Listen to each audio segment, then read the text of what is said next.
Jack Reeves moved across the desert floor like a ghost, each step deliberate and silent despite the crunch of sand and gravel that would betray a less experienced traveler.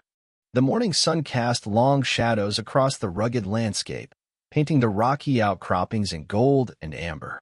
To untrained eyes, this harsh terrain appeared lifeless, a wasteland of heat and dust. But Jack saw it differently. He paused atop a small rise, weathered eyes scanning the horizon. At 53, his face was a topographical map of the deserts he'd crossed, lines carved by sun, wind, and the weight of decisions made in distant sandstorms. His lean frame remained combat-ready, though he carried himself with the quiet economy of movement that came from decades of desert survival. Jack took a sip from his canteen, measuring the water carefully.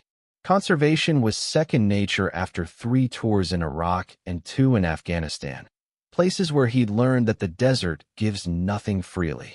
He'd come to appreciate that lesson even more in the 15 years since hanging up his uniform, now calling this particular stretch of the Sonoran Desert home.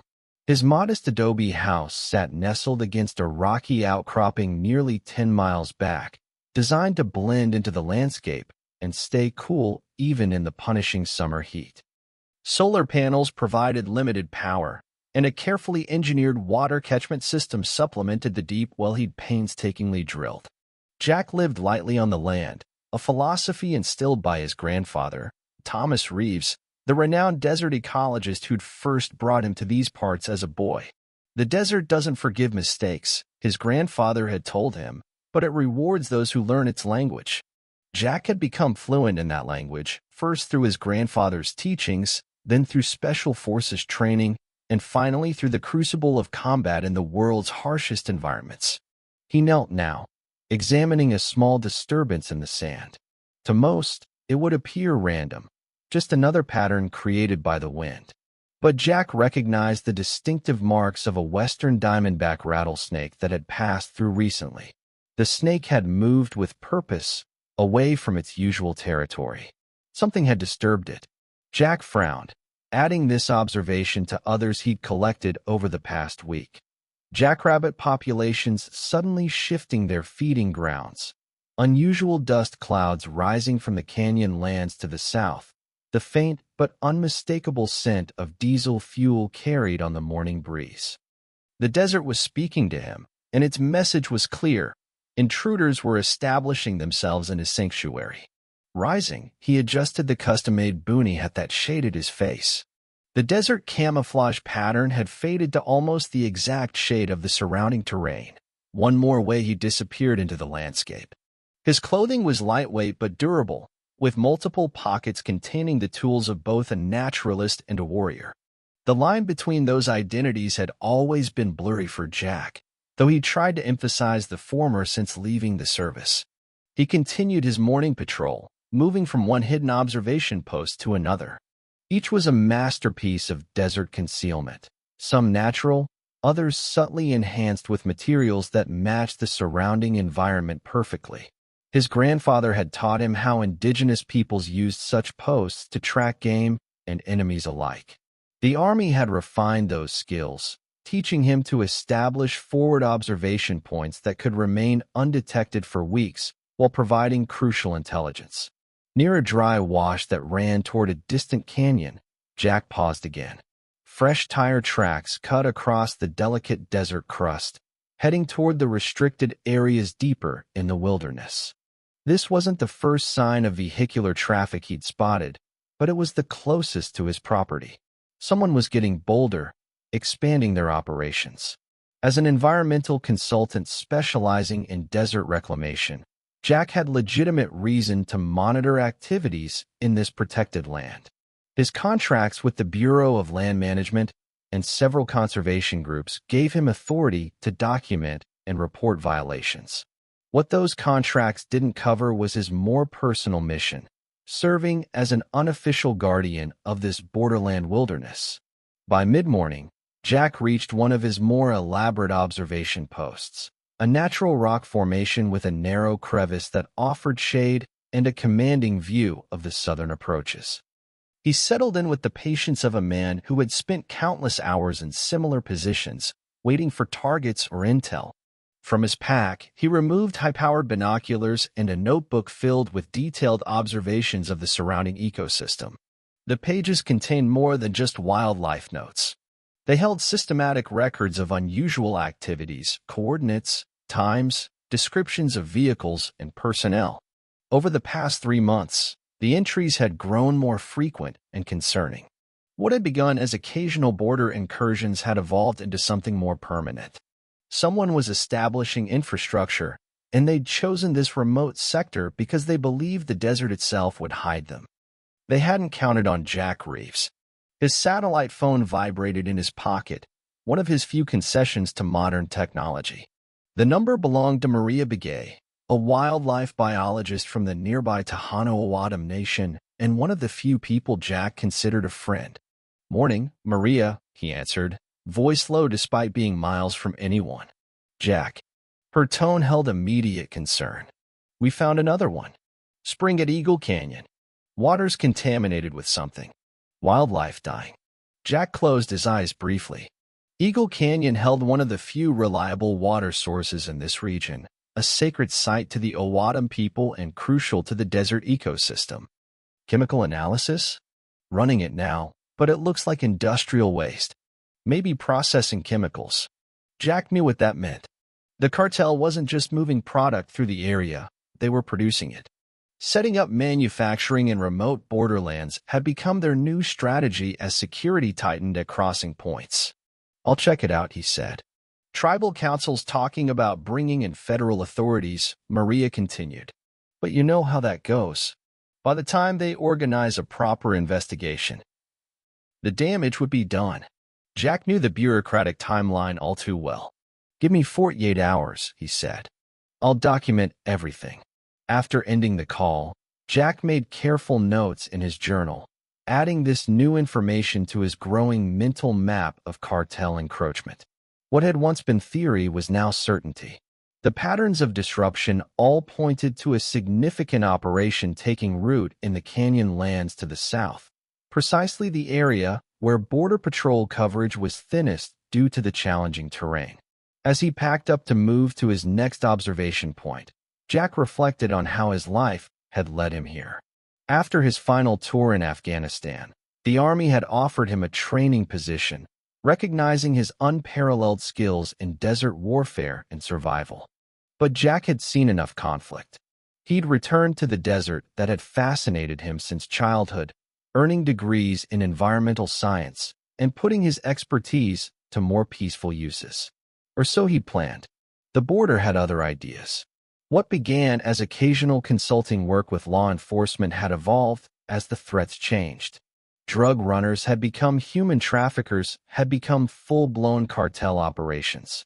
The remote desert he'd chosen for solitude had become valuable territory for those seeking to operate beyond the reach of authorities. By mid-afternoon, Jack reached an elevated position that overlooked a vast canyon system stretching toward Mexico. Even without binoculars, he could see the subtle signs of activity, paths being worn into virgin land, small dust clouds rising periodically against the wind direction. He settled in, rigging a small camouflage tarp to block the harshest sun while keeping himself invisible from below. Through his binoculars, he methodically scanned the terrain, noting details and making sketches in his notebook. After an hour of observation, he spotted what he'd been looking for, a convoy of 3 vehicles moving along a barely visible track, heading deeper into the canyon system. Not Border Patrol, not park rangers, not researchers. The vehicles moved with purpose, following a route designed to remain hidden from official aerial surveillance patterns. Jack checked his watch, noting the time and compass direction. He'd return before dawn tomorrow to verify whether this was a regular schedule. Patterns were weaknesses that could be exploited. As the sun began its descent, Jack made his way back toward his property, taking a different route than the one he'd used that morning. Varying his paths was second nature, a survival habit from combat zones that served him equally well in the borderlands. He moved efficiently but not hurriedly, reading the desert floor with each step. Near a rocky outcropping 3 miles from his home, Jack froze. Something was wrong. The small stone marker he'd placed, one that would appear natural to any casual observer, had been moved slightly. Someone had passed this way while he was gone, and they'd been careful. Not careful enough for Jack's trained eye, but more skilled than the usual trespassers. He altered his course immediately, approaching his property from an unexpected angle. For the next hour, he moved with heightened caution, stopping frequently to listen and observe. The desert grew quiet at dusk, making it easier to detect anomalies. By the time the first stars appeared, Jack had confirmed his suspicion. Someone had scouted the periphery of his land today. They hadn't approached his house directly, instead circling the property's boundaries as if mapping its vulnerabilities. Professional work. Cartel reconnaissance, most likely. The question was whether this was routine security for their expanding operation or if they'd specifically identified him as a potential threat. Jack reached his home after full dark, approaching through a wash that provided cover. Rather than entering directly, he moved to a concealed equipment cache 20 yards from the main structure. From a locked container disguised as a rock formation, he retrieved a set of night vision goggles and a tactical vest containing equipment he'd hoped to leave in the past. The muscle memory returned instantly as he checked and secured each item. His fingers moved across familiar shapes: radio scanner, combat knife, first aid kit, magazine pouches. The only item missing was a sidearm, which he would retrieve from inside if needed. Jack had never stopped training, never allowed his skills to deteriorate, even as he'd built his new identity as an environmental consultant. Some habits couldn't be unlearned. Some skills shouldn't be. After confirming the property was clear, Jack entered through a rear entrance designed to be invisible against the adobe wall. Inside, the house was cool and dark. He moved through familiar space without needing light, his home designed with defense in mind: limited entry points, clear lines of sight, reinforced walls that could withstand more than just desert storms. In his small office, Jack powered up a secure laptop and downloaded the day's observations and photographs. The evidence was mounting. What had begun as concerning environmental disturbances had escalated to a clear pattern of cartel infrastructure development. They were establishing something significant, not just a temporary way station but a permanent base of operations. After sending encrypted updates to his contacts and Border Patrol in the BLM, Jack opened a hidden panel in the floor and retrieved a satellite map of the region. On it, he'd marked every observation over the past 6 months, creating a comprehensive picture that no single agency possessed. The pattern was clear now: a spider's web of activity with its center in the canyonlands near Eagle Spring. The cartel had chosen well. The location straddled jurisdictional boundaries between federal land, state land, and tribal territory. It featured terrain too harsh for regular patrols and too remote for easy surveillance.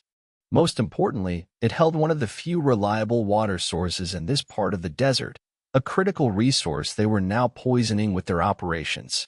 Jack studied the map, military training automatically identifying tactical advantages and vulnerabilities. The cartel's position was strong, but not impregnable. The same isolation that protected them from authorities also limited their supply lines and reinforcement options. The desert that hid them could become their enemy if someone who spoke its language decided to act. As he secured the map and prepared for sleep, Jack considered his options. The responsible course would be to compile his evidence and present it through official channels. With enough documentation, he might convince federal authorities to mount a proper operation. But experience had taught him how these situations typically unfolded: delays, jurisdictional disputes, information leaks. By the time action came, the damage to the desert ecosystem would be severe, possibly irreversible. In his sparsely furnished bedroom, Jack lay on his bed, listening to the night sounds of the desert through partially opened windows. The distant call of a coyote, the rustle of wind through creosote bushes, the occasional skittering of small creatures pursuing nighttime hunts. This was what he had fought to protect through multiple combat tours, not abstract concepts of freedom or nation, but tangible places like this. Real ecosystems. Living deserts. He wouldn't watch it die because of bureaucratic timelines. As he drifted towards sleep, Jack's mind returned to a distant memory, his grandfather standing with him as a 12-year-old boy beside this same desert spring that was now being poisoned. "This water isn't just for drinking," Thomas Reeves had explained, kneeling beside the small pool where clear water bubbled from ancient rock. "It's the heart of everything for miles around. Every plant, every animal, every insect depends on it in some way. Even the ones that never drink directly from it are connected to its gift." "What happens if it dries up?" young Jack had asked. His grandfather's weathered face had grown serious. "Then we fight to bring it back. Water in the desert isn't just a resource, Jack. It's life itself. Some things are worth fighting for. Some things are worth fighting for." The phrase echoed in Jack's mind as consciousness faded. Tomorrow, he would begin that fight. E. D. E. S. D. R. T. F. L. O. O. R. L. I. K. B. A. G. H. O. S. T. Dawn broke over the desert in a cascade of crimson and gold. Jack was already moving, having left his home an hour before first light. He traveled light, but prepared.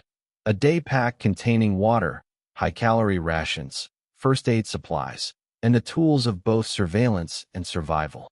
The weight of a satellite phone and GPS unit pressed against his hip, reluctant concessions to modern technology from a man who preferred reading the stars and sun for navigation. Today's objective was Eagle Canyon Spring.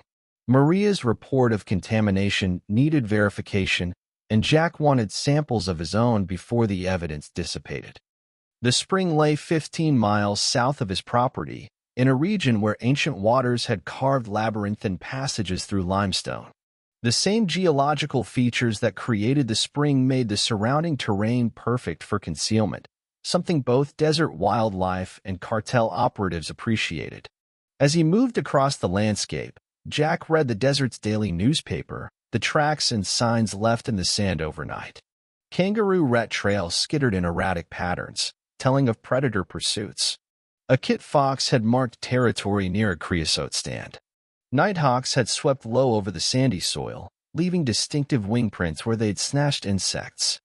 But mixed among these familiar stories were more troubling headlines: deep tire tracks veering from established trails, human footprints showing the distinctive tread of tactical boots, cigarette butts with Mexican tax stamps.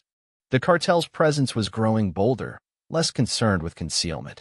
That suggested either confidence or carelessness. Neither boded well. By mid-morning, Jack reached the ridgeline overlooking Eagle Canyon. Rather than descending immediately, he established an observation post behind a natural rock formation.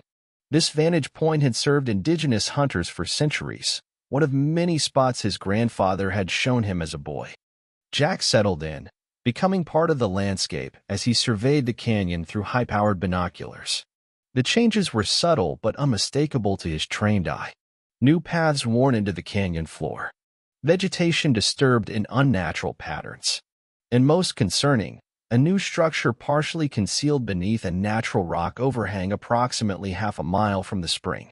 From this distance, it appeared to be a simple shelter, perhaps a storage facility. The construction was clever, utilizing natural features for both support and concealment. Anyone conducting routine aerial surveillance might miss it entirely. Jack documented everything, photographing the structure and making detailed notes on activity patterns. For 3 hours, he maintained his vigil, recording the movements of a small team, 4, possibly 5 individuals, who appeared to be performing maintenance and security operations. Their movements showed military precision. These weren't simple drug mules or lookouts. Their weapons weren't openly displayed but were evident in their stance and the distinctive bulges under light jackets despite the heat. Veterans, most likely. Federal deserters from Mexican Special Forces or Army units turned mercenary for cartel money. The cartels had grown sophisticated in their recruitment, offering triple the salary of legitimate military positions. Jack had seen the pattern across the border region. Experienced soldiers trading uniforms for cartel colors, bringing tactical training and discipline to criminal operations. By early afternoon, Jack had circled to approach the spring from downwind, using drainage channels and rock formations for cover. He moved with methodical patience, never exposing himself on ridgelines, freezing in place whenever vehicles passed on distant trails. The desert demanded this careful pace. Rushing invited both detection and the deadly consequences of heat exhaustion. The spring itself was a modest affair, a small pool of water emerging from a rock face before disappearing again underground. What made it remarkable was its reliability, flowing year-round regardless of rainfall. Ancient peoples had left petroglyphs nearby, testament to its long-standing importance. Jack had once brought university researchers here to date the artwork. Some figures were estimated to be over 2,000 years old. Now, approaching its perimeter, Jack immediately noticed the changes. The delicate riparian vegetation showed signs of stress, yellowing leaves, wilted stems. A desert cardinal, normally territorial and vocal near water sources, lay dead among the rocks. Most telling was the water itself.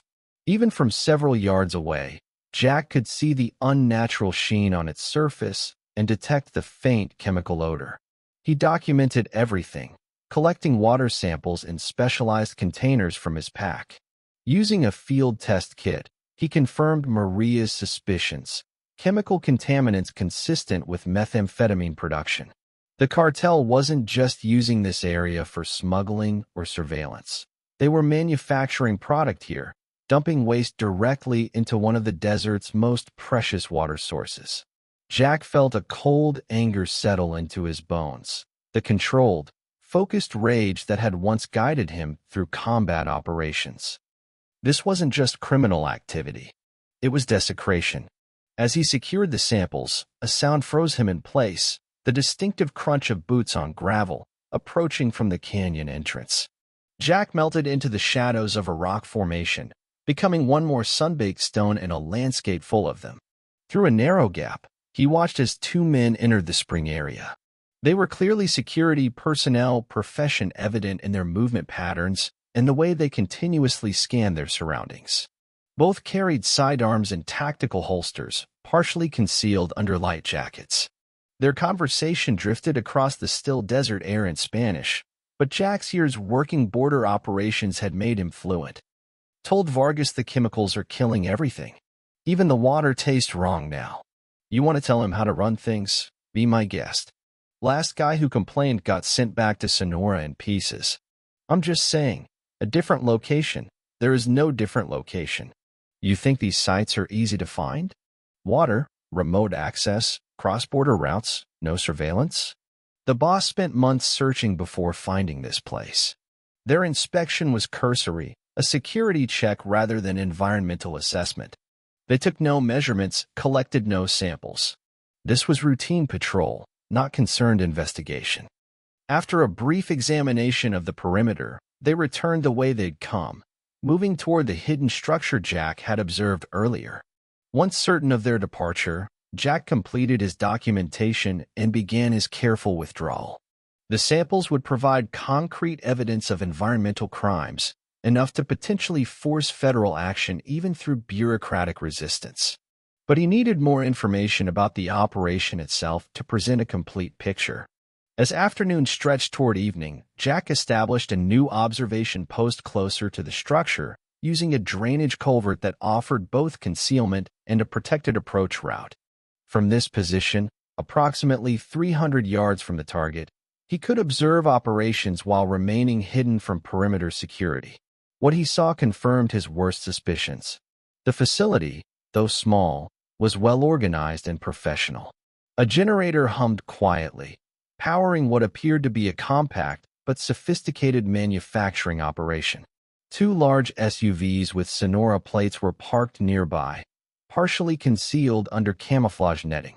Guards patrolled in established patterns, maintaining sight lines and communications discipline. This wasn't a temporary site. It was a permanent installation, anchoring what could only be expanding territory.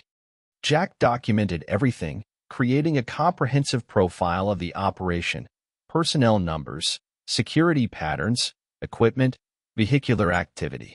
He estimated the facility had been operational for at least 2 months, with infrastructure suggesting a planned presence of a year or more.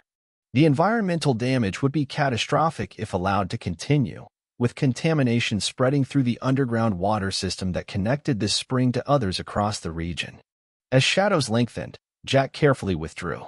The return journey required even greater caution than his approach. Darkness brought increased cartel movement, with night operations considered safer from border patrol detection.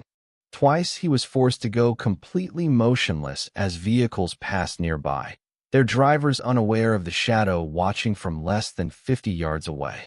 It was well past midnight when Jack finally approached his property, but he didn't immediately return home.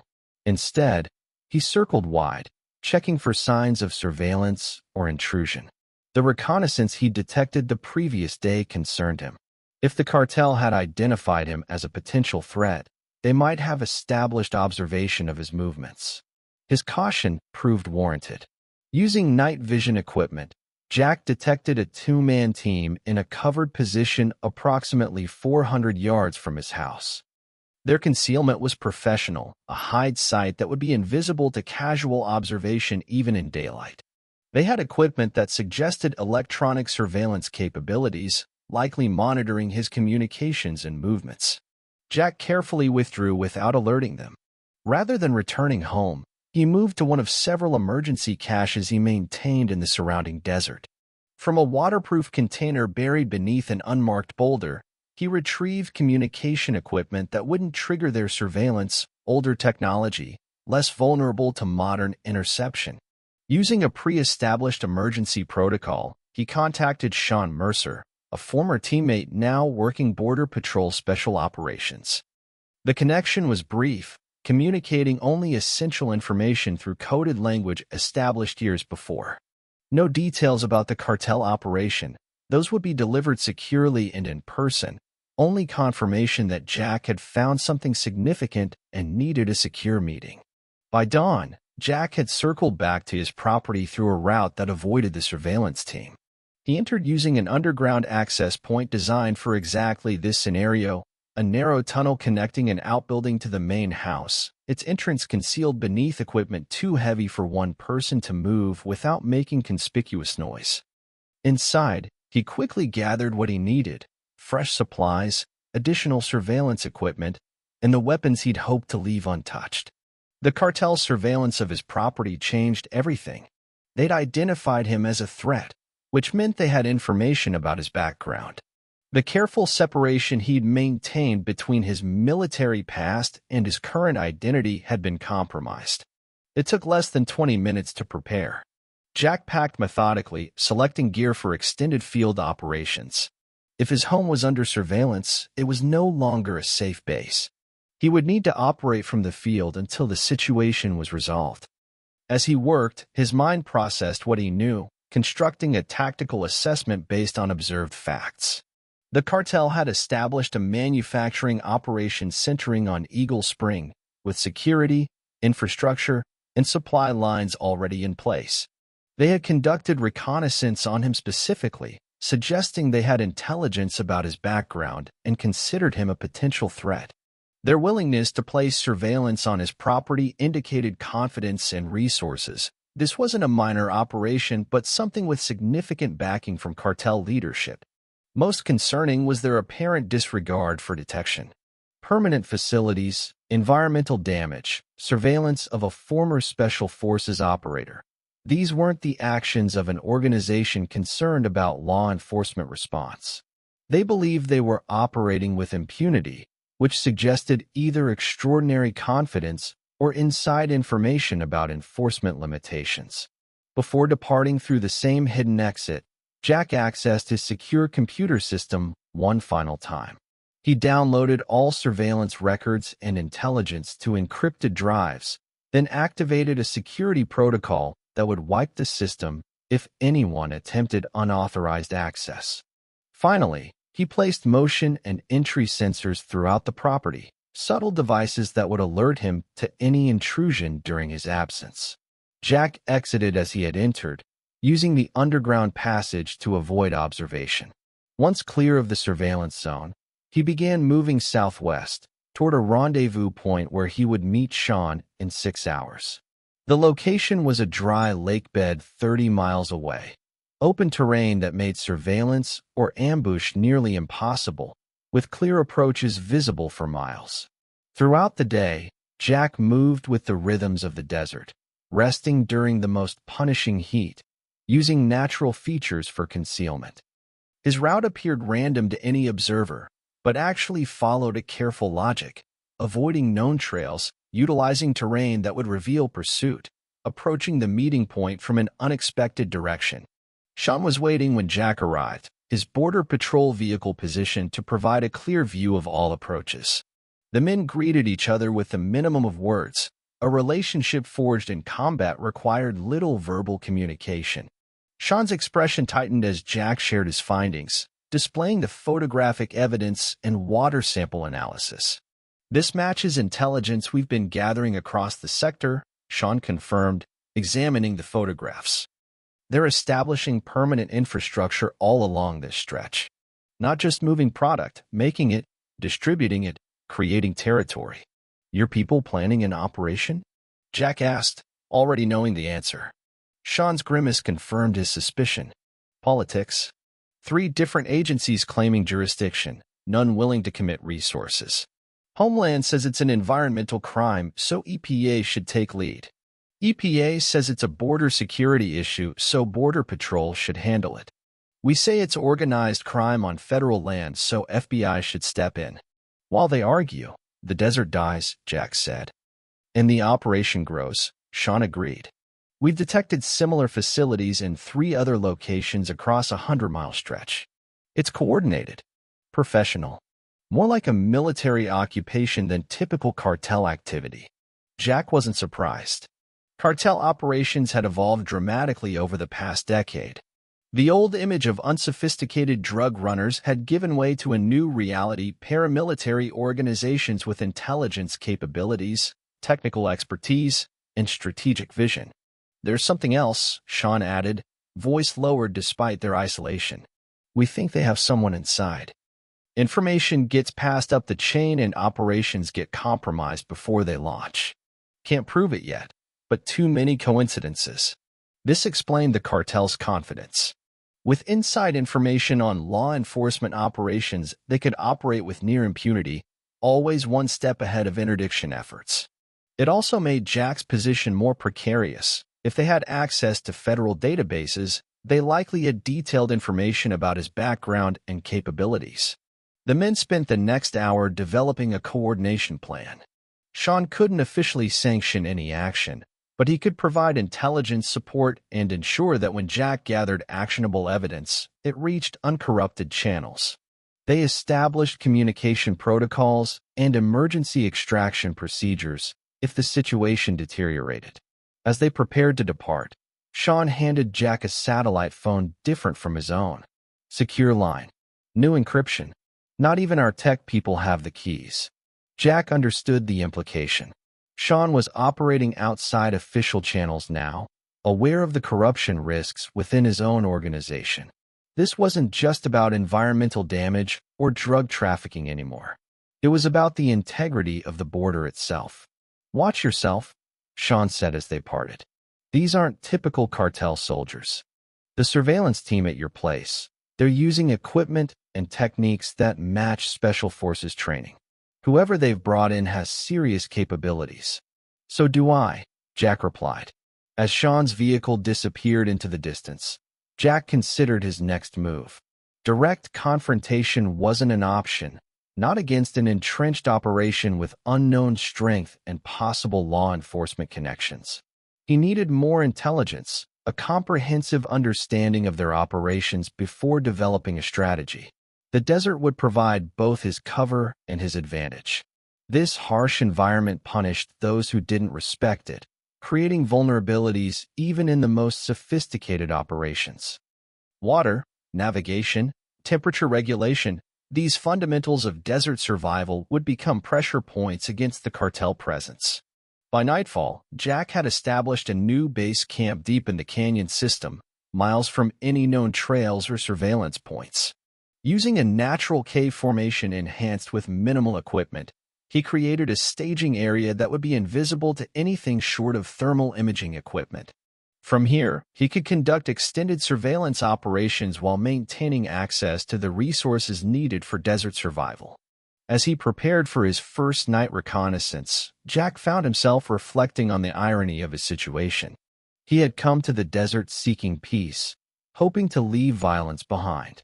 Instead, he had found a new battlefield, one where the stakes involved not just human lives but the survival of the desert itself. The night helped conceal his approach to the cartel facility. Under moonlight, Jack moved between shadow and shadow, reading the terrain through ambient light and memory. His target was not the main facility, but a secondary location he'd identified through tracking, a communications relay positioned on high ground approximately 2 miles from the manufacturing operation. Understanding their communications infrastructure would be crucial to developing effective countermeasures. As he approached the relay position, Jack noted the professional setup: solar power, redundant systems, directional antennas suggesting a network rather than isolated operation. 2 guards maintained security, their patrol pattern revealing both training and complacency. They moved with precision but had fallen into rhythmic timing that created predictable gaps in their coverage. Jack documented everything: equipment types, patrol patterns, communications protocols observed through their regular check-ins. By dawn, he had compiled a detailed assessment of this outpost and identified 3 more similar positions across the region. The cartel wasn't just establishing a manufacturing site. They were creating a communications network to coordinate activities across a vast territory. The desert was being claimed, one hidden outpost at a time. And as Jack withdrew to his concealed position for the day, he knew the true scale of the challenge facing him was only beginning to emerge. For 3 days, Jack conducted systematic surveillance of the cartel's expanding operation. Each night, he targeted different aspects of their infrastructure, monitoring patrol patterns, mapping supply routes, identifying key personnel. Each day, he processed the intelligence from his hidden camp, building a comprehensive picture of what he faced. The operation was more sophisticated than anything he'd encountered in his years of border work. The main production facility near Eagle Springs was only the visible center of a network spreading across 30 square miles of desert. Communication relays on high ground formed a security perimeter. Resupply operations arrived on a regular schedule through carefully scouted routes. Multiple observation posts maintained constant surveillance of approach vectors. Most concerning was their water management system. They had established control of not just Eagle Springs but 2 other water sources, creating redundancy for their operations while increasing environmental damage. On the 4th day, as Jack was documenting a newly established checkpoint on the eastern access route, the familiar vibration of his secure satellite phone interrupted his focus. Sean's message was brief but urgent. Julia Martinez, BLM Ranger, missing 36 hours. Last known position: monitoring station 3 miles northwest of Eagle Springs. Official search limited by jurisdictional issues. Jack knew Julia, a dedicated environmental scientist who managed water quality monitoring throughout the region. Passionate, meticulous, and utterly fearless in defending the desert she loved. If she had stumbled onto the cartel operation, the implications were clear. Law enforcement's response was being hampered by the same bureaucratic paralysis that had allowed the cartel to establish itself. And if Julia had been taken by cartel forces, every hour reduced her chances of survival. Jack sent a single acknowledgement to Sean, then began plotting his approach. The monitoring station's location placed it dangerously close to the cartel's northern security perimeter. If Julia had been conducting her regular water testing, she would have detected the contamination and likely attempted to document its source. That would have brought her directly into contact with cartel operations. Moving to the highest point near his camp, Jack used high-powered binoculars to scan the area around the monitoring station. The small, solar-powered facility was visible approximately 2 miles away, appearing undisturbed at this distance. But the regular BLM vehicle that should have been parked nearby was absent. As dusk approached, Jack prepared for a closer investigation. He traveled light, carrying only essential equipment, water, and weapons he could no longer afford to leave behind. The H&K .45 caliber sidearm was a familiar weight on his hip, its presence both reassuring and a stark reminder of how quickly the situation had escalated. The suppressed Mk-12 Special Purpose rifle strapped across his back represented a threshold he had hoped never to cross again, the shift from observation to direct action. Jack approached the monitoring station using drainage channels that provided both cover and a silent approach route. The concrete culverts, designed to manage the rare but violent desert floods, created a network of paths invisible to surface observation. He had mapped these features extensively during his environmental work, knowledge that now served a different purpose. From 50 yards out, Jack observed the station through his rifle's scope, methodically scanning for signs of disturbance or surveillance. The facility appeared untouched, but subtle details raised immediate concerns. The access door was closed but unlocked, equipment visible through windows was in disarray, and most telling, fresh tire tracks led not back toward the ranger station but south, toward cartel territory. After confirming no immediate surveillance, Jack approached directly, moving in deliberate bursts between available cover. Inside the small facility, the evidence confirmed his fears. Julia's tablet lay on the floor, its screen cracked. Water testing equipment was scattered across the work surface as if hastily searched. Most concerning was the small spatter of blood on the doorframe, not enough to indicate a fatal injury, but clear evidence of violence. Jack documented everything, photographing the scene methodically before examining the station's equipment. The solar-houred monitoring system continued functioning, collecting data automatically from sensors placed throughout nearby waterways. Accessing the system with Julia's emergency credentials, protocols established for exactly this type of situation, Jack downloaded the latest readings. The data told a damning story. Contamination levels had spiked dramatically over the past week, with chemical signatures matching methamphetamine production waste. Julia had been collecting this evidence, building a case for emergency intervention. Her last system notes, time-stamped 38 hours earlier, indicated she was proceeding to verify source and document directly. She had gone hunting for proof, directly into cartel territory. Jack moved outside, using a small UV light to examine the tire tracks more carefully. The tread pattern matched cartel vehicles he had previously documented, not Julia's BLM truck. They had come here specifically, possibly tracking her movements as she gathered evidence. With practiced precision, Jack followed the trail as it led south. The tracks showed no signs of evasive driving or pursuit. They moved with confidence, unworried about leaving evidence. This suggested either arrogance or certainty that no effective response would follow. Either way, it worked to Jack's advantage, providing a clear path directly to their location. The trail led to a small canyon approximately 4 miles from the monitoring station. As Jack approached, he slowed his pace, every sense alert to the danger ahead. This wasn't on his previous maps of cartel infrastructure, a separate facility, possibly established specifically for interrogation or holding captives away from main operations. From a concealed position on the canyon rim, Jack observed a small compound below. A central structure had been constructed against the canyon wall, using the natural rock for both concealment and protection. 2 vehicles were parked nearby, one matching the tracks from the monitoring station, the other a larger transport truck. 3 guards maintained external security, moving in patterns that suggested professional training but reduced alertness. They expected no threats in this remote location. Jack conducted a systematic assessment. The facility's isolated position meant reinforcements would take time to arrive if alerted. The guard patterns created a predictable gap every 22 minutes as they rotated positions. Most importantly, the facility's power came from a single generator positioned near the vehicles, a critical vulnerability. As full darkness descended, Jack prepared for action. The risks were enormous. He was outnumbered, with unknown forces inside the structure, facing trained opponents who would show no mercy if alerted.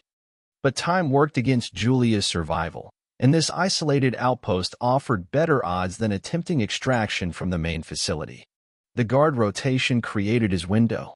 As two guards conducted their position change, Jack moved silently down the canyon wall, using natural handholds practiced by indigenous hunters for centuries. He reached the generator undetected, quickly placing a small explosive charge set for delayed detonation. The device was simple, military-grade C4 in a minimized package designed for precisely this type of operation. Jack had never expected to use such equipment again in civilian life, but old instincts had led him to maintain certain resources just in case. The case had arrived. Retreating to a covered position 30 yards from the main entrance, Jack triggered the charge. The explosion was modest but effective, destroying the generator while creating the impression of a mechanical failure rather than an attack. As expected, the compound plunged into darkness, emergency lights activating seconds later. The guards responded predictably, two moving to investigate the generator while one maintained position at the entrance. Their tactical discipline was evident. They didn't bunch up or all rush to the same point, but their attention was divided. The distraction created Jack's opportunity. Moving with the silence his grandfather had taught him, the stalking walk of desert predators, Jack approached the lone guard from behind. The man never sensed his presence until the precise moment Jack's arm wrapped around his throat in a practiced chokehold. The guard struggled briefly before unconsciousness claimed him. Jack secured him with zip ties and moved toward the entrance, the entire engagement having occurred in complete silence. Inside, emergency lighting cast harsh shadows across a facility clearly designed for temporary detention. Two rooms branched from a central area where communications equipment sat on a folding table. Jack could hear voices from one room, rapid Spanish as two men argued about the power failure and next steps. Need to move her tonight. Orders from Vargas. With what? The truck needs the generator to fuel up. Then fix the generator. She's seen too much.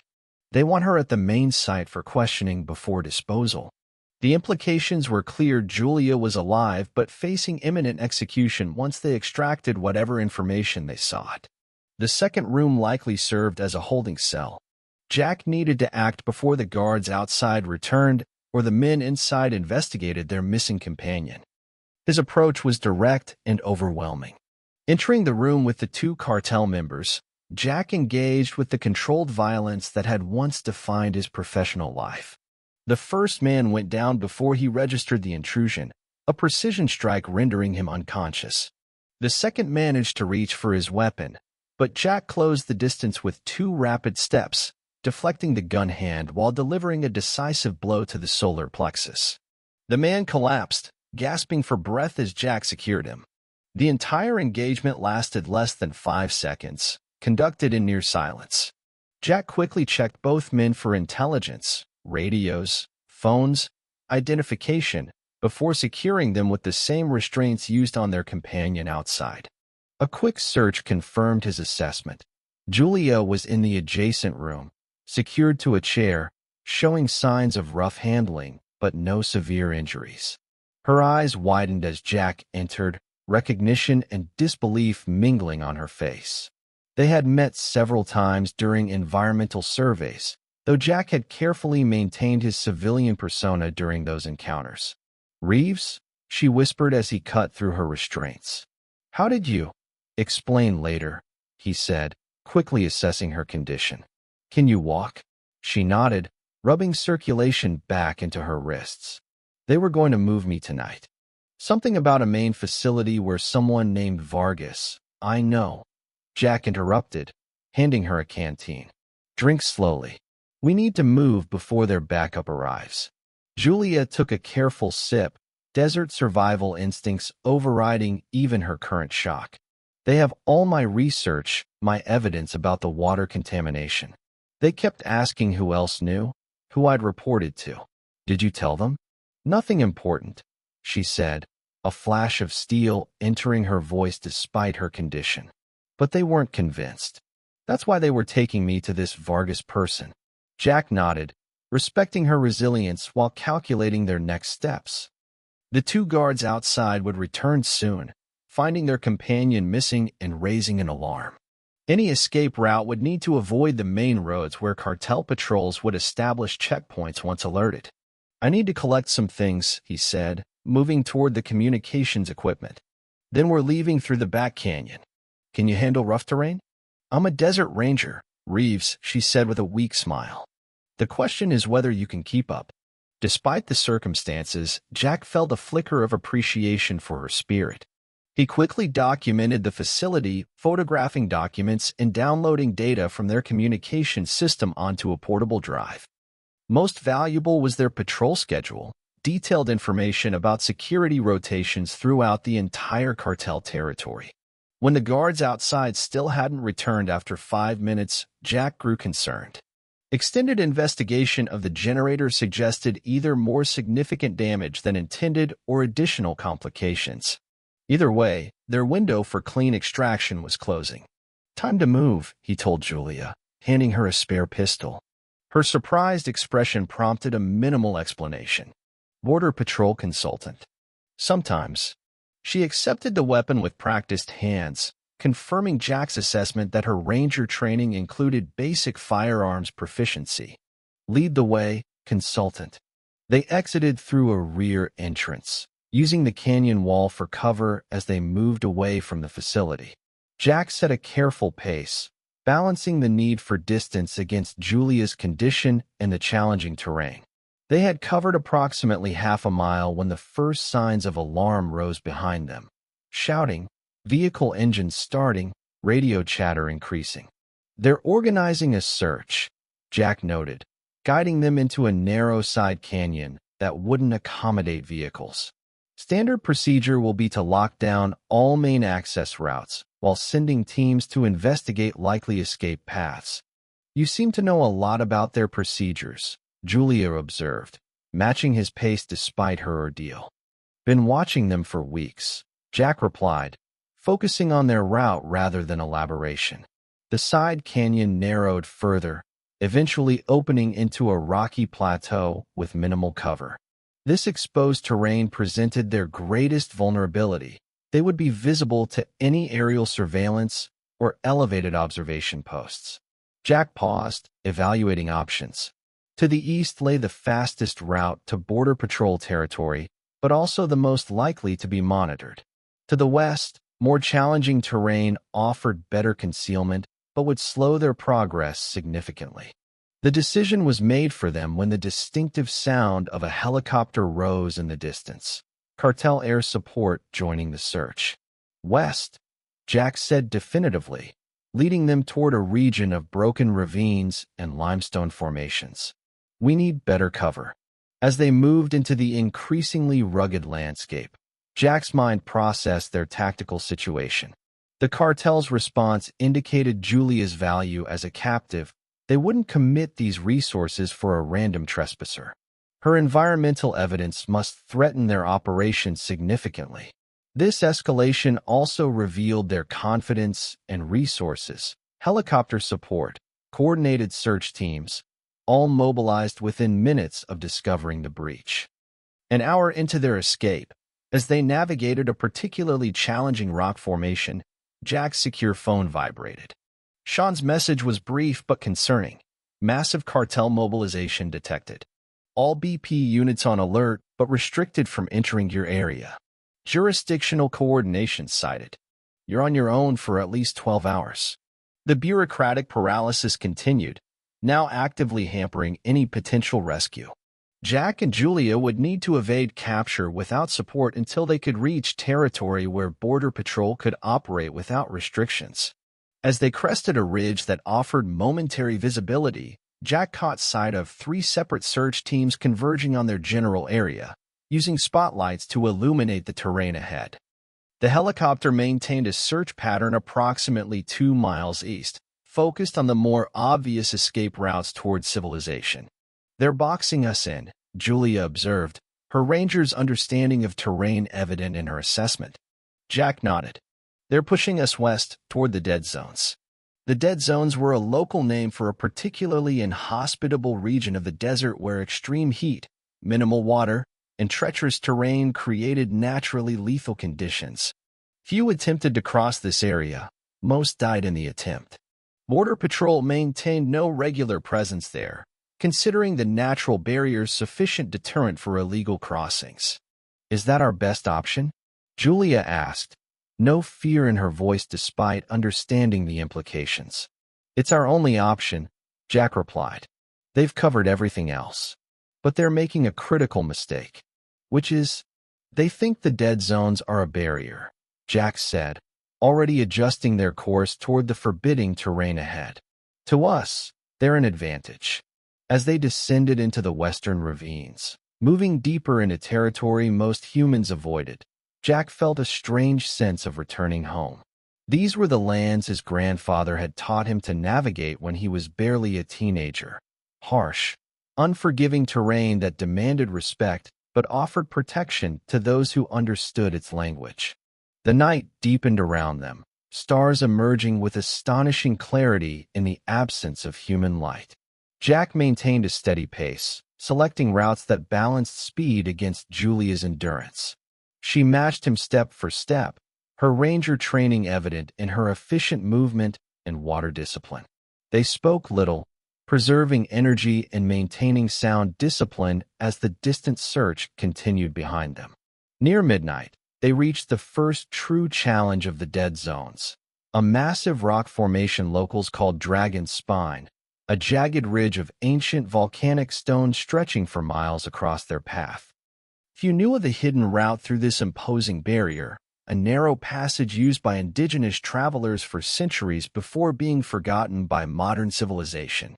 There's no way through that, Julia said, staring at the towering rocks ahead. There's always a way, Jack replied, leading her toward an unassuming crevice barely visible in the darkness. If you know how to read the land. The passage twisted through the dragon's spine like a stone labyrinth, requiring them to navigate by touch as much as sight. In places, they squeezed through gaps barely wide enough for a human body. Jack moved with the confidence of long familiarity, guiding Julia through turns and drops that would have been impossible to navigate without intimate knowledge of the route. Halfway through the passage, they paused to rest and rehydrate. Jack checked his satellite phone. No further communications from Sean, and thankfully no signal from the trackers he'd placed near his home. The cartel hadn't yet expanded their search to his property, suggesting they still didn't connect him directly to Julia's extraction. How do you know this place? Julia asked quietly, sipping water with careful rationing. Jack considered his answer carefully. His cover as an environmental consultant was clearly compromised with her, but operational security still advised minimal disclosure. My grandfather showed me, he finally replied. He learned it from a Tejano Awadam elder in the 1960s. Traditional routes through the worst terrain, knowledge passed down for generations. Your grandfather taught you a lot, she observed. Everything important, Jack acknowledged. The rest I learned in places like Fallujah and Kandahar. Understanding dawned in her eyes. You're not just a consultant. Not just, he agreed. The cartel doesn't know what they've walked into, do they? She asked. They think they're hunting desert rats, Jack said. They don't realize they've woken the scorpion. They continued through the passage, emerging on the western side of Dragon's Spine near dawn. The terrain ahead was marginally less severe but even more exposed, a vast plateau of baked earth and scattered rock formations offering minimal cover. They would need to cross 10 miles of this exposed ground before reaching the relative safety of the canyon lands beyond, territory where the helicopter would have difficulty operating and ground teams would struggle to coordinate. The first rays of sunlight revealed a new challenge.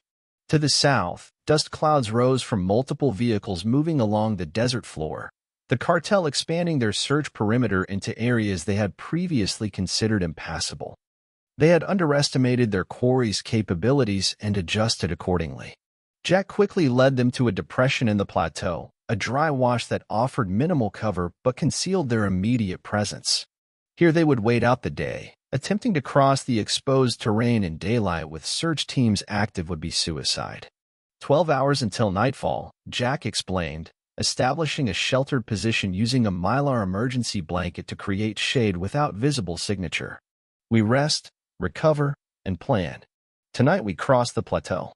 Julia nodded, the professional ranger asserting herself despite her ordeal.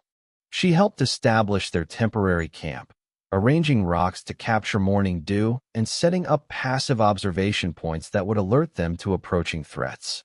As they settled into the painful discipline of desert waiting, conserving energy and water while enduring rising heat, Jack shared his knowledge of the cartel operation. Julia's environmental evidence added crucial details to his understanding, particularly regarding water contamination patterns that revealed the true scope of their production capacity. They're not just making methamphetamine, she explained, reviewing the data she'd collected before capture. The chemical signatures suggest fentanyl production as well, industrial scale.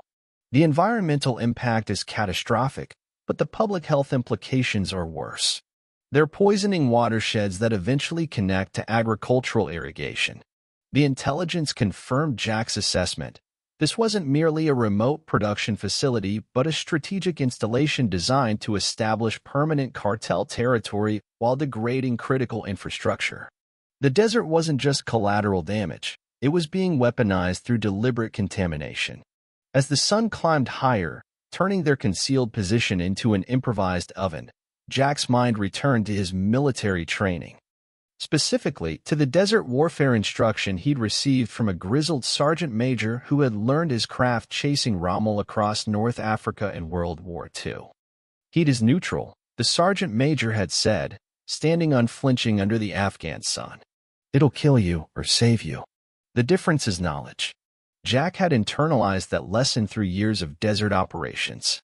Now, as the merciless sun transformed their hiding place into a furnace, he applied that knowledge methodically. The Mylar blanket, positioned to create shade without reflecting telltale light, captured moisture from their exhaled breath.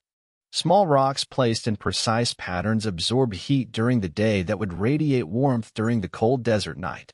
Their bodies pressed against the earth at the deepest point of the wash, utilizing the natural temperature gradient to stay marginally cooler than the surrounding air.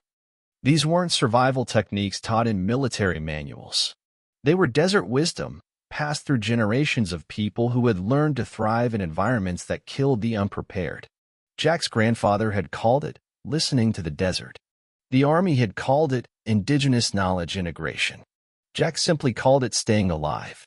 While Julia dozed in the relative cool of their shelter, Jack maintained watch, scanning the surrounding terrain through a small monocular that minimized reflection.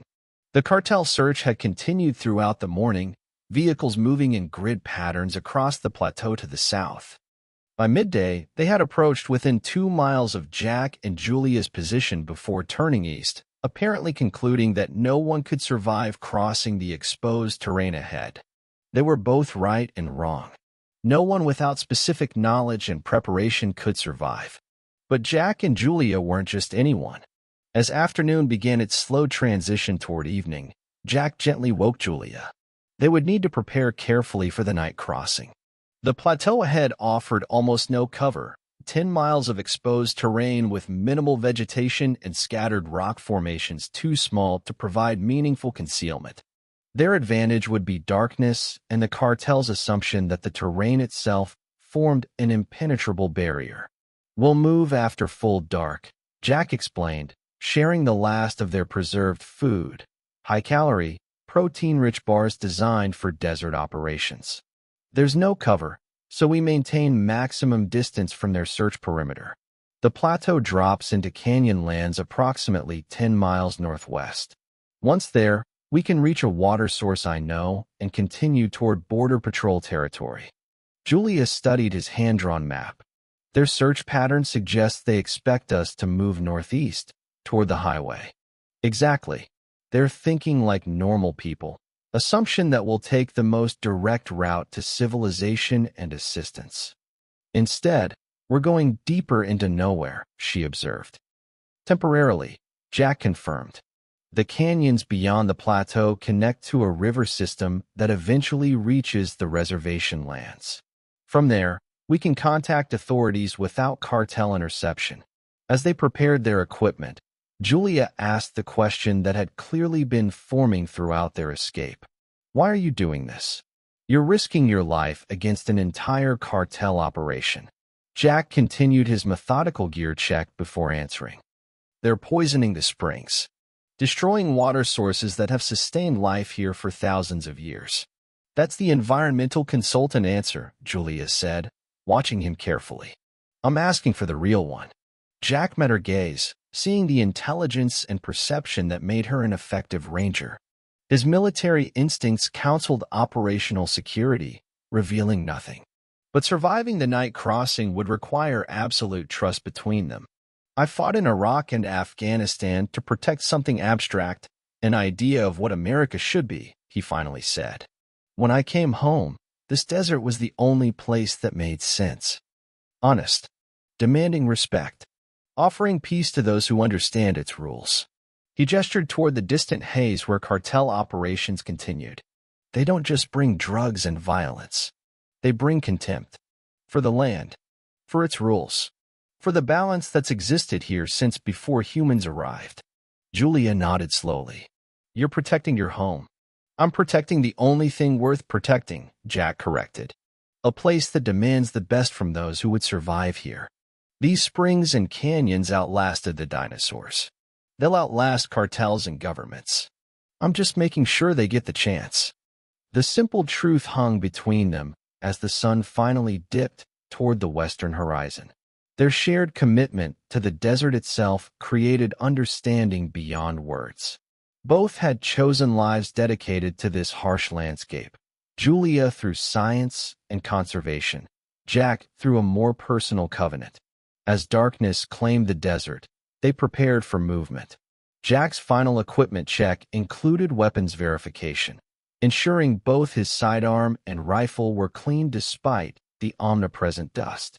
Julia watched with professional interest rather than discomfort, her own ranger training having included tactical operations against environmental criminals.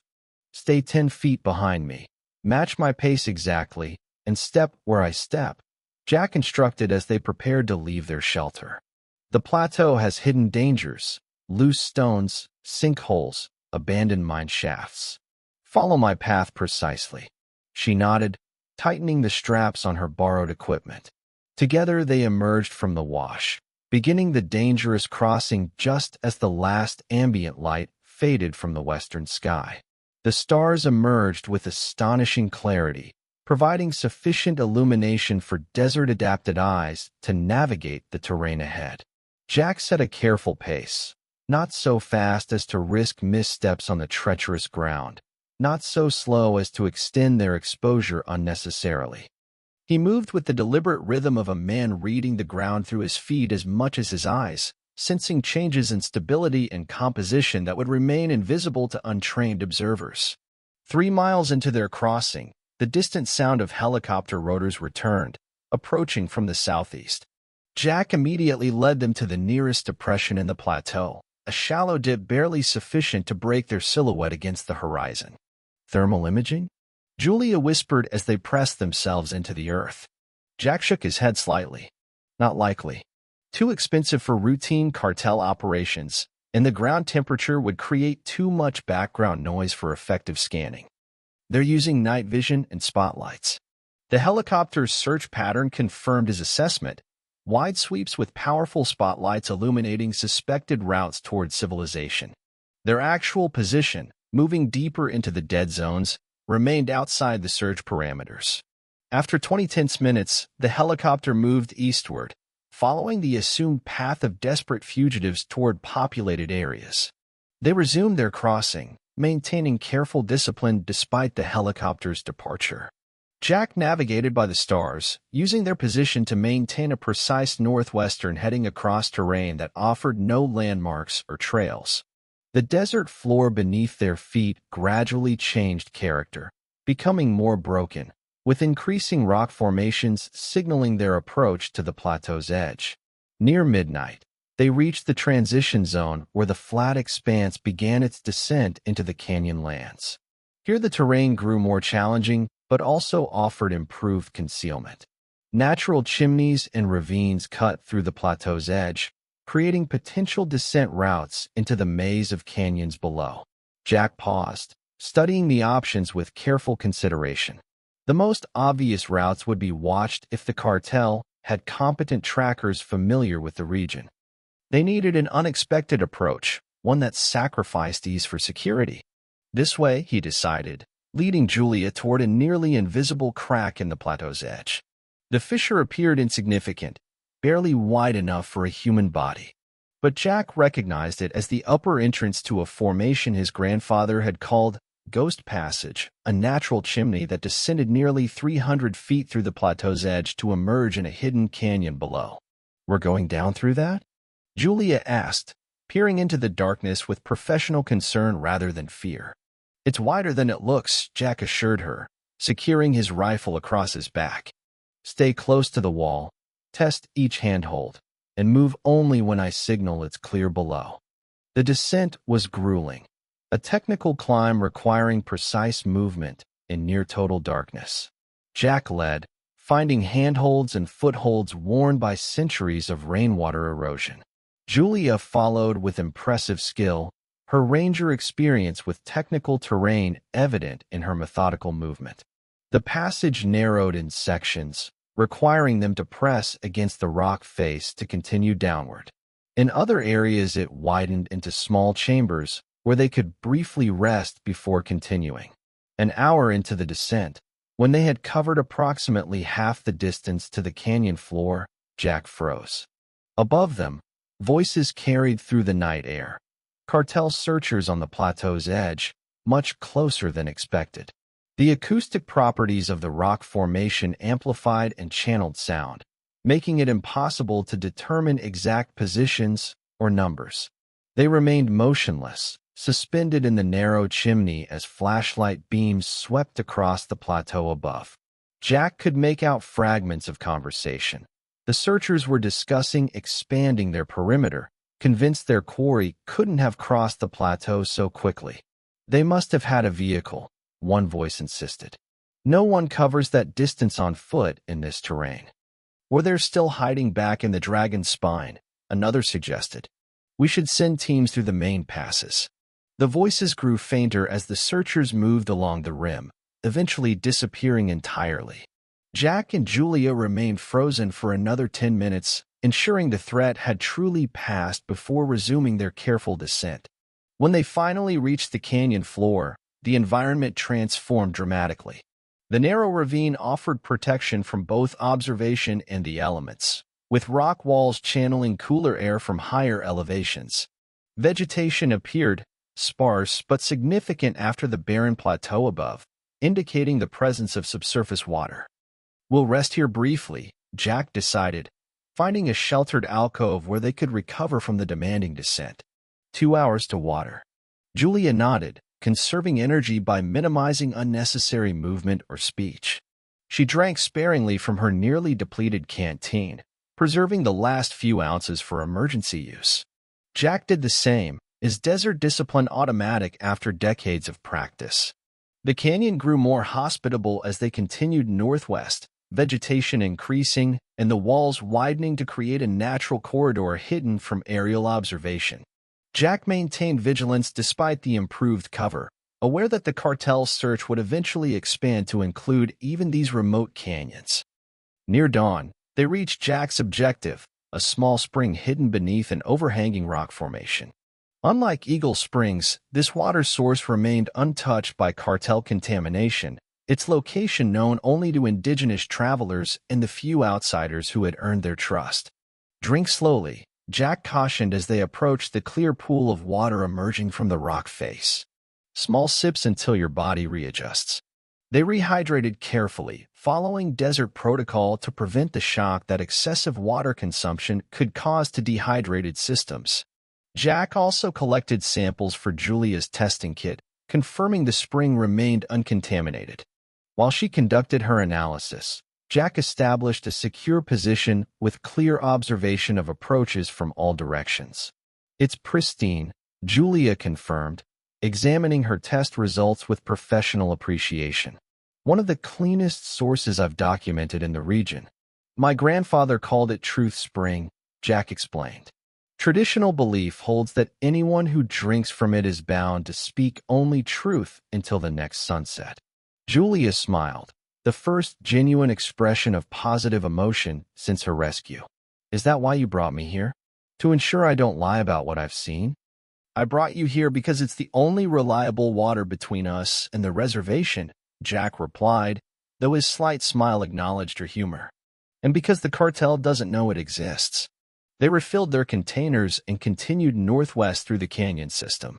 The terrain grew increasingly complex, branching ravines, box canyons, and natural arches creating a labyrinth that would confound anyone without intimate knowledge of the landscape. Jack navigated with confidence, following routes only visible to those who understood the desert's subtle markers. By mid-morning, they reached a wider canyon with sufficient tree cover to provide concealment during daylight hours. Here they established another temporary camp, creating better shelter using natural materials and the emergency equipment Jack carried. The improved position would allow them to rest properly before the final leg of their journey to the reservation boundary. As Julia slept, recovering from the physical demands of their escape, Jack maintained watch while processing the intelligence they had gathered. The cartel operation was more extensive than even his initial assessment had indicated.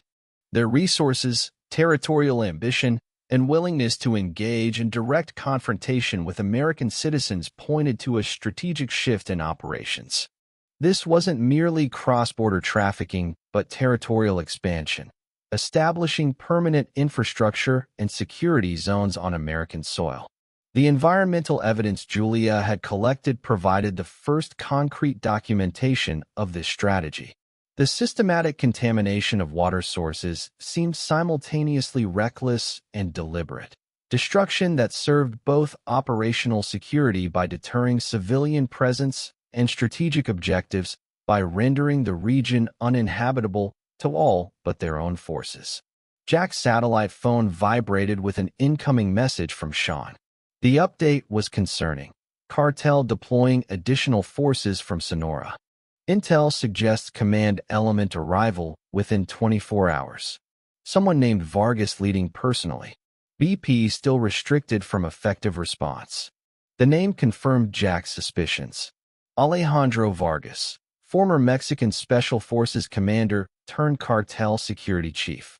His reputation for both tactical brilliance and extreme brutality had made him something of a legend on both sides of the border. If Vargas was taking personal command, the operation held significance beyond routine drug production. A second message followed. Your property searched. Clean extraction, no evidence trail. Safe house established at coordinates attached. Can meet in 36 hours with extraction team. The timeline was tight, but achievable if they maintained their current pace. Jack sent a brief acknowledgement, including their approximate position and estimated arrival at the reservation boundary. The communication was necessarily limited. Even encrypted channels carried risk of interception. When Julia woke near midday, Jack shared the intelligence update and their revised timeline.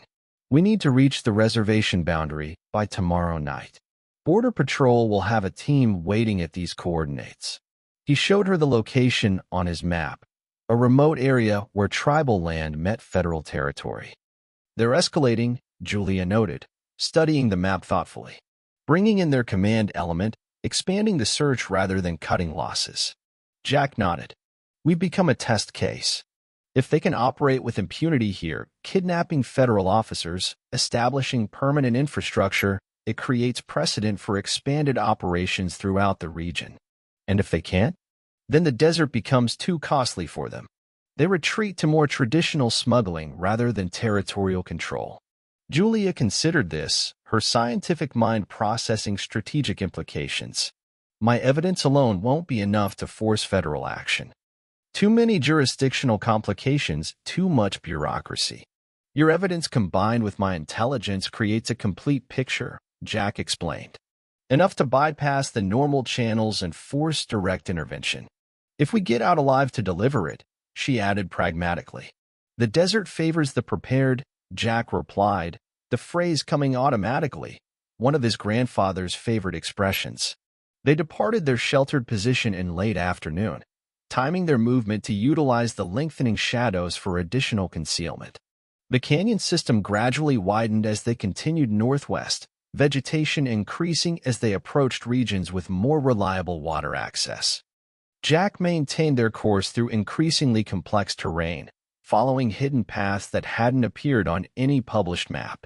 Near sunset, as they navigated a particularly narrow section of canyon, Jack froze suddenly, raising his hand in the universal signal for immediate halt. Julia complied instantly, her ranger training evident in her response. For several seconds, they remained motionless as Jack scanned their surroundings with practiced precision. 3 o'clock, ridgeline, single observer, he finally whispered, not looking directly at the position he'd identified. Julia followed his instructions, using peripheral vision to locate the threat without obvious movement. Against the darkening sky, a silhouette was just barely visible, a solitary figure on the canyon rim approximately 200 yards away. Cartel? She asked quietly. Jack studied the figure's position and stance. No. Wrong equipment profile. And they wouldn't deploy single observers. After further observation, he reached a conclusion. Tribal scout. Tohono O'odham Border Watch. This changed their tactical situation significantly. The tribal nation maintained its own border security separate from federal agencies, monitoring for both cartel incursions and border patrol overreach into their sovereign territory. Their scouts were legendary for moving undetected through terrain they had navigated for centuries. Friend or foe? Julia asked. Neither, necessarily, Jack replied. They protect their boundaries and interests. The question is whether they've observed the cartel expansion and how they're responding. Rather than attempting to evade the scout, Jack made a decision. He slowly raised both hands, then executed a series of deliberate gestures, a simplified version of traditional O'odham hand signals his grandfather had taught him. The message was basic but clear: peaceful travelers, seeking passage, pursued by enemies. For nearly a minute, there was no response.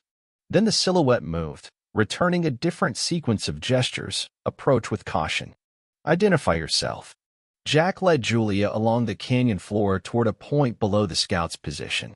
When they reached a small clearing, he stopped and spoke clearly but not loudly in the mixture of O'odham and Spanish that served as a border dialect among the indigenous communities.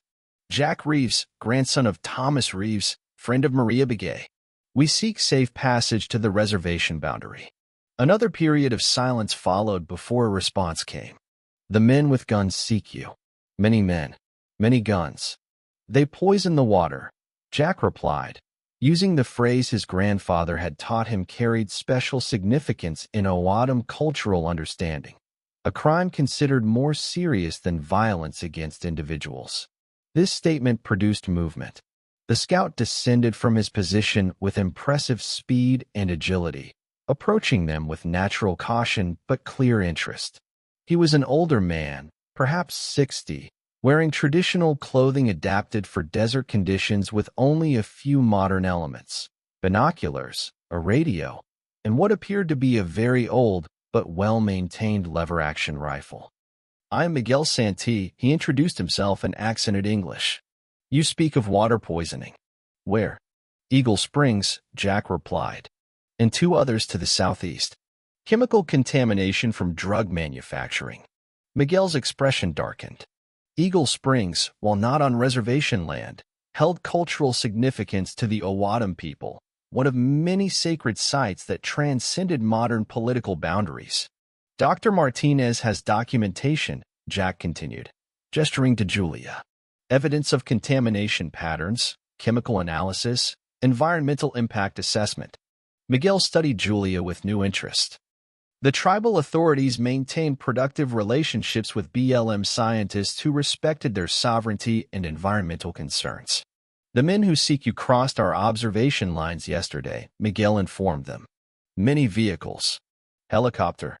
They did not enter tribal land but established positions along the boundaries. He gestured toward the northwest. They watched the obvious crossing points. This confirmed Jack's assessment of their pursuit, professional, thorough, and escalating rather than diminishing with time. The cartel was committing significant resources to their recapture, further evidence of the value they placed on preventing exposure of their operation. We need to reach the extraction point by tomorrow night, Jack explained, showing Miguel the coordinates on his map. The scout studied the location, then nodded slowly. Difficult. The men with guns watched this area closely. But there is another way. He indicated a route on the map that diverged significantly from their planned approach. A much more challenging path through territory even Jack had limited knowledge of. The path of the ancestors, Miguel explained. Very old. Very difficult. Not on maps. But it will take you where you need to go, unseen by those who watch. Jack understood the significance of what was being offered. The traditional paths of the Owadam people were closely guarded knowledge, shared only with those considered true friends of the tribe. That Miguel would reveal such a route spoke to both the seriousness of the situation and the respect his grandfather had earned among the indigenous communities. We accept with gratitude, Jack replied formally. Miguel nodded once, then turned to lead them along a nearly invisible path that branched from the main canyon. We must move quickly. Storm comes. Jack glanced at the clear sky with momentary confusion before understanding dawned. The Owadam scout had recognized weather patterns invisible to most observers, subtle changes in air pressure, wind direction, and scent that preceded desert storms by many hours. They followed Miguel through increasingly complex terrain as darkness settled fully over the desert. The path twisted through narrow crevices, climbed short but challenging rock faces, and occasionally disappeared entirely, requiring them to wade through shallow water before re-emerging. Without their guide, navigation would have been impossible even for Jack with his extensive knowledge. As they traveled, Miguel shared crucial intelligence about cartel movements. Their search had expanded dramatically over the past 24 hours, with teams deployed throughout the region and increased air support. Most concerning was the arrival of new personnel with advanced equipment, tactical teams with military-grade night vision, communications, and weapons. Their leader arrived this morning, Miguel added. Important man. Many guards. Very careful. Vargas, Jack confirmed. Miguel nodded. They established command center near Three Sisters Mesa. Many vehicles. Satellite communications. This information aligned with Sean's intelligence, but provided greater detail about positioning and force strength. The cartel was creating a forward operating base within American territory, transferring command elements across the border with apparent confidence that no effective response would materialize. After several hours of difficult travel, they reached a hidden valley surrounded by protective rock formations. Here Miguel indicated they should rest while he continued reconnaissance ahead. Safe place, he assured them. Old camp of my people. Water nearby. He pointed to a nearly invisible path leading to a small seep emerging from the rock face. I returned before dawn. Once alone, Jack and Julia established a minimal camp, creating sufficient shelter for a few hours' rest while maintaining their readiness for immediate movement. The desert night had turned cold, temperature dropping dramatically from the day's heat, another challenge of this environment that claimed unprepared travelers. Will he return? Julia asked quietly as they shared a small meal of emergency rations. Yes, Jack replied with certainty. The Owadam take water poisoning very seriously. It's not just environmental damage in their understanding. It's spiritual violence against the land itself. How did your grandfather gain their trust? She asked. It's not common among Anglo scientists. Jack considered how to explain the complicated relationship. He lived by their ethics before he knew them, approached the desert with respect rather than arrogance. When they found him studying springs in the 1960s, they expected another exploitative researcher. Instead, they found someone who understood water as living presence, not just resource. Julia nodded thoughtfully. That explains a lot about you two. Jack accepted this assessment without comment, his attention shifting to their tactical situation. The unexpected alliance with tribal scouts improved their chances significantly, providing both intelligence and navigation assistance through the most challenging terrain. But the cartel's escalation, particularly Vargas taking personal command, indicated the threat had grown rather than diminished. "You should sleep," he told Julia. "I'll take first watch." She nodded, fatigue evident despite her impressive endurance throughout their journey. Within minutes of settling into their makeshift shelter, she was asleep, her body claiming necessary recovery from days of extreme stress and exertion. Jack maintained vigilance, his senses attuned to the desert night around them. The wind had shifted subtly, carrying moisture and the distant scent of dust, confirmation of Miguel's storm prediction. Weather could work for or against them, depending on how they utilized it. Rain would erase tracks and potentially disrupt cartel electronics. Lightning could expose their position during night movement.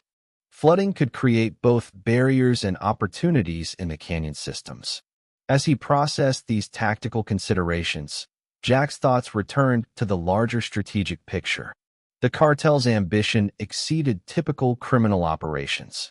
They weren't simply establishing production facilities, but claiming territory, permanent infrastructure, security perimeters, command presence. The environmental destruction wasn't just callous disregard, but deliberately weaponized contamination, creating dead zones that served as barriers to civilian presence or governmental monitoring. This wasn't drug trafficking. It was invasion calculated, resourced, and executed with military precision. Miguel returned before dawn as promised, accompanied by 2 additional tribal scouts. Their expressions were grave as they conferred with Jack in hushed tones. "The storm comes faster than expected," Miguel explained. Already building to the southwest. Jack could feel the changing air pressure, the subtle shift in temperature that preceded desert storms. This wasn't the gentle rain of eastern woodlands, but the violent deluge that transformed dry washes into raging torrents within minutes. "The men with guns are spreading throughout the canyons," Miguel continued. "Many teams moving in patterns to block all routes to the north and east." One of the other scouts, a younger man with the lean build of a lifetime desert runner, added details. "They have positioned men along all the main drainage channels. They expect you to follow the easier paths." Jack processed this information, mentally mapping the tactical situation. The cartel was deploying their forces intelligently, covering the natural evacuation routes most travelers would follow. But their strategy revealed a critical assumption that Jack and Julia would behave like typical fugitives, seeking the fastest route to safety. "Time is critical," Miguel said. "The path of the ancestors will be dangerous once the rain begins. We must move now." Jack woke Julia, quickly explaining the situation as she gathered her equipment. Within minutes they were moving, following the tribal scouts along a route that defied conventional navigation logic. Rather than proceeding down drainage channels or along canyon floors, they climbed, ascending nearly vertical rock faces using natural handholds invisible to untrained eyes. The path took them higher into the broken terrain, traversing narrow ledges and crossing exposed ridgelines that would become treacherous when wet. "They will not look for you up here," Miguel explained during a brief rest. "No one uses these paths now except our people." The sky darkened as they traveled, clouds building with unnatural speed. The air grew heavy with electricity, the distinctive scent of ozone mixing with dust and creosote. Jack monitored these changes automatically, desert instincts calculating the storm's approach and intensity from subtle environmental cues. By mid-morning, they reached a critical juncture, a high saddle between 2 mesas offering a commanding view of the surrounding terrain. From this vantage point, Jack could see cartel search teams moving through the canyons below, their vehicles positioned at strategic choke points. The operation scale was even more impressive from this elevated perspective. Dozens of personnel deployed across miles of territory, maintaining communication discipline and tactical formation despite the challenging environment. Most revealing was the command center Miguel had mentioned, a cluster of vehicles and equipment established near Three Sisters Mesa.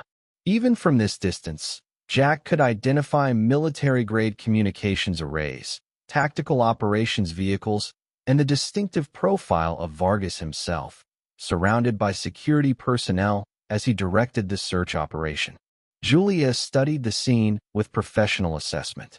"This isn't just about us anymore, is it?" "No," Jack confirmed. "We're watching the establishment of permanent cartel territory on American soil. We've just accelerated their timeline by discovering it prematurely." Miguel pointed to the darkening southwestern sky. "The storm will reach them first. When the water comes, they will be forced to higher ground or risk being trapped by flash floods." Jack recognized the tactical opportunity forming.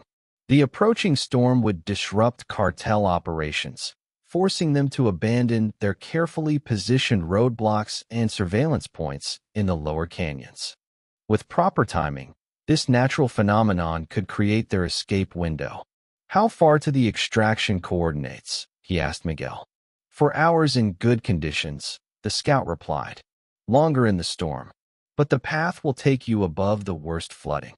The group continued moving along the ancient route, following ridgelines and high traverses that kept them above the canyon floors where danger lurked.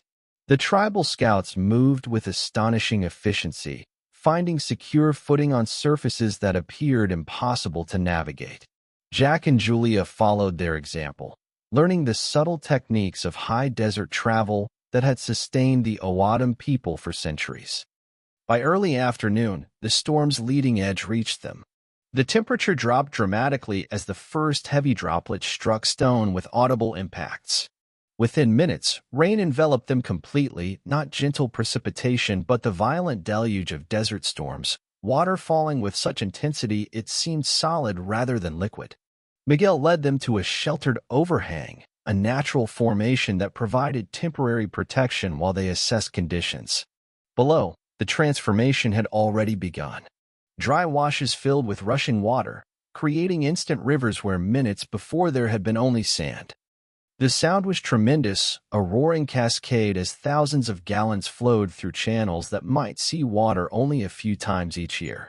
"The men with guns are moving," observed one of the scouts, pointing toward distant vehicles hastily retreating from rapidly flooding positions. Jack studied the confusion through rain-streaked binoculars. The cartel teams were scrambling to higher ground, abandoning their carefully established perimeter as nature asserted dominance over human plans. Their communications would be compromised, their thermal imaging rendered useless by the environmental conditions. Even their vehicles, formidable in dry conditions, became vulnerabilities in terrain transforming beneath their wheels. "Now is the time," Miguel stated with certainty. "The storm provides cover. The path ahead follows high ground most of the way to your destination." The tribal scouts would not accompany them further. The extraction point lay near federal installations where their presence might create complications. Instead, Miguel provided detailed guidance for the remaining route, describing landmarks and crucial navigation points that would guide them through the storm. "Remember, stay on the high path," he emphasized. "The water will rise higher than you expect. What looks like solid ground may become river within minutes." As they prepared to separate, Miguel handed Jack a small leather pouch. "Desert medicine. For the wounds that will come before you reach safety." Jack accepted the gift with appropriate reverence, recognizing both its practical value and symbolic significance. The scouts departed into the storm, disappearing with the same ghost-like efficiency that had characterized their appearance. Jack and Julia continued alone, following the high route through increasingly violent weather. The rain created a natural concealment, reducing visibility to mere yards while the thunderous sound of rushing water masked any noise they created. Nature provided what military operations called sensory degradation conditions that neutralized technological advantages and reduced all participants to their basic capabilities and knowledge. In this environment, Jack's lifetime of desert experience became decisive. He led confidently despite near-zero visibility, reading subtle terrain features that remained distinguishable even through sheets of rain. Julia followed closely, matching his movements with the professional competence that had helped her survive the ordeal thus far.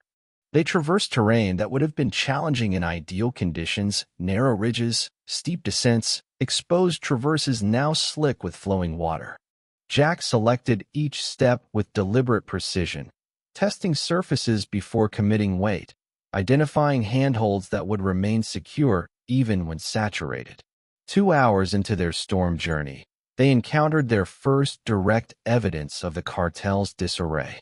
A vehicle lay overturned in a wash below their position, partially submerged in the torrent that had swept it from a crossing point. 3 men struggled on a small island of higher ground, trapped by rising water with no viable evacuation route. Cartel scouts, Jack confirmed, observing their equipment and weapons. Forward element of their search pattern. They'll die if the water keeps rising, Julia observed clinically. Jack considered their options. Tactical logic dictated continuing without intervention. The men were hostile forces actively pursuing them, and their predicament removed them as threats without requiring direct engagement. But desert ethics followed different principles. His grandfather's voice echoed in memory. The desert doesn't recognize uniforms or borders. Only those who respect its power and those who don't. Wait here, Jack instructed, securing his rifle and pack. Cover me if necessary, but don't engage unless they initiate. Before Julia could object, he began descending toward the stranded men, using a route that kept him above the most dangerous current while approaching their position. The cartel scouts spotted him immediately, raising weapons before recognizing that he was moving toward rather than away from them. Jack stopped at a safe distance, hands visible, and called out in Spanish.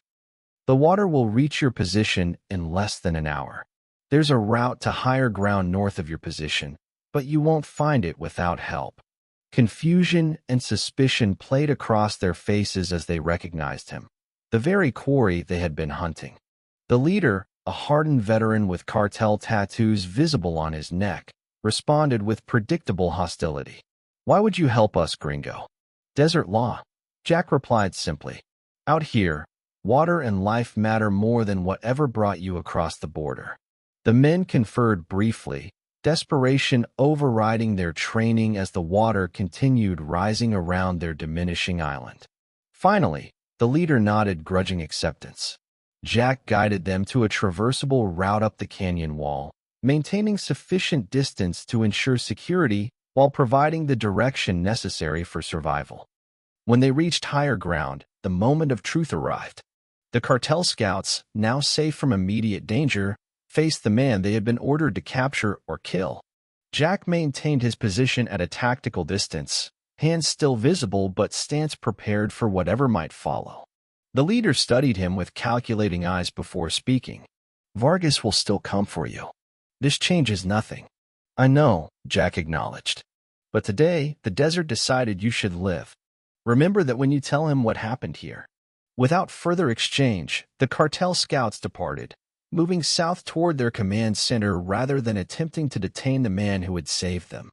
It wasn't gratitude or honor that motivated their decision, simply the pragmatic recognition of an unwinnable situation and the need to report valuable intelligence to their superiors. Jack returned to Julia's position, finding her watching the departing scouts through her binoculars with professional interest. "Bold strategy," she observed. "They'll report our position." "They'll report what they believe is our position," Jack corrected. "Their assumptions about our route and destination are based on normal human behavior. We're not following either." They continued along the high path as the storm maintained its intensity. The desert's transformation had become complete, dry washes now raging rivers, flat expanses transformed into lakes, rock faces becoming waterfalls. This was the desert's secret face, the hidden cycle of renewal that occurred a few precious days each year. By early evening, they approached the extraction coordinates, a high mesa with sufficient flat terrain for helicopter landing in emergencies. The storm had begun to diminish slightly, visibility improving as they made their final approach. Jack maintained heightened vigilance, aware that this critical juncture presented maximum vulnerability. His caution proved warranted. As they neared the rendezvous point, Jack detected movement on the mesa's far side, subtle shifts that indicated personnel in concealed positions. Standard Border Patrol procedure would include advanced teams securing the extraction zone, but the movement pattern didn't match typical law enforcement protocols. "Hold," he instructed Julia, guiding her to a protected position behind a rock formation. "Something's wrong." Using his monocular, Jack carefully surveyed the supposed extraction point. What he saw confirmed his suspicion. The personnel occupying the location wore the distinctive tactical gear of cartel enforcers rather than Border Patrol uniforms. The trap was sophisticated. They had intercepted communications, identified the extraction coordinates, and established an ambush with impressive efficiency. "Vargas," Jack concluded. "He's anticipated our moves, positioned his people to intercept the extraction." Julia absorbed this information with remarkable composure. Options. 3 weeks later, Jack Reeves stood at Eagle Springs, watching clear water once again flow from ancient rock. The contamination hadn't been completely eliminated. That would take years of natural filtration. But the immediate toxicity had been addressed through emergency environmental intervention. Life was returning to the desert's most precious resource. The aftermath of what locals now called the Storm War had unfolded with surprising swiftness. Jack and Julia had evaded Vargas's ambush by using the one route the cartel commander hadn't considered, retreating directly into the heart of the storm, using flash floods as cover to circle behind cartel positions. Their eventual extraction came not from the compromised coordinates, but from a secondary site 10 miles east, where Sean Mercer personally led the recovery team. The intelligence they provided, Julia's environmental documentation combined with Jack's detailed operational assessment, had finally broken through bureaucratic resistance. Within 48 hours, a joint task force including DEA, FBI, Border Patrol, and military advisors had descended on the region. The cartel's forward operating bases, communication infrastructure, and production facilities were systematically dismantled in a coordinated operation that left no time for evacuation or evidence destruction. Vargas himself had escaped across the border, a disappointment but not unexpected given his resources and connections. More important was the documented evidence of his operation, now being used to build international cases against the cartel's leadership structure. The territorial expansion strategy had failed spectacularly, forcing the organization to revert to more traditional and limited smuggling operations. Julia had become something of a bureaucratic celebrity, her environmental evidence proving crucial to overcoming jurisdictional obstacles that had previously paralyzed enforcement efforts. She'd been promoted within the BLM, now heading a specialized environmental crime unit focused on border regions. Jack had quietly returned to his property, rebuilding sections damaged during the cartel's search operations and resuming his environmental consultation work. His military background remained his own business, though certain officials now understood his capabilities more completely. He had received quiet offers from various agencies, employment opportunities that would formalize his role in border security, but had declined them all. His commitment remained to the desert itself, not to human institutions with their shifting priorities and politics. The Tohono O'odham Tribal Council had formally recognized his actions in protecting sacred water sources, granting him rare permission to access certain traditional territories for his environmental research. The desert's ancient paths remained open to him, a privilege earned through respect rather than authority. As Jack collected water samples from the recovering spring, he reflected on the desert's resilience. This harsh landscape had endured far worse than cartel contamination over its millions of years of existence. Dinosaurs had drunk from these same waters, followed by indigenous peoples, Spanish conquistadors, American settlers, and now the complex tapestry of border cultures. The water remained, outlasting all who sought to claim, control, or contaminate it. The cartel's defeat was undeniable. Though some questioned the extent of Jack's actions, Most celebrated the powerful message sent. America does not bow to intimidation. Jack, humble yet firm, quietly stepped back from the limelight, continuing duties without fanfare, steadfast in moral clarity. His story stands as a testament to an enduring American truth that genuine strength lies not in aggression, but in preparedness, resolve, and the unwavering commitment to justice and liberty for all. What do you think about this incredible stand? Do you believe strength alone guarantees justice, or does real power lie in partnership, strategy, and bravery? Share your perspective in the comments below. Don't forget to subscribe for more gripping real-life stories of courage in the face of overwhelming odds.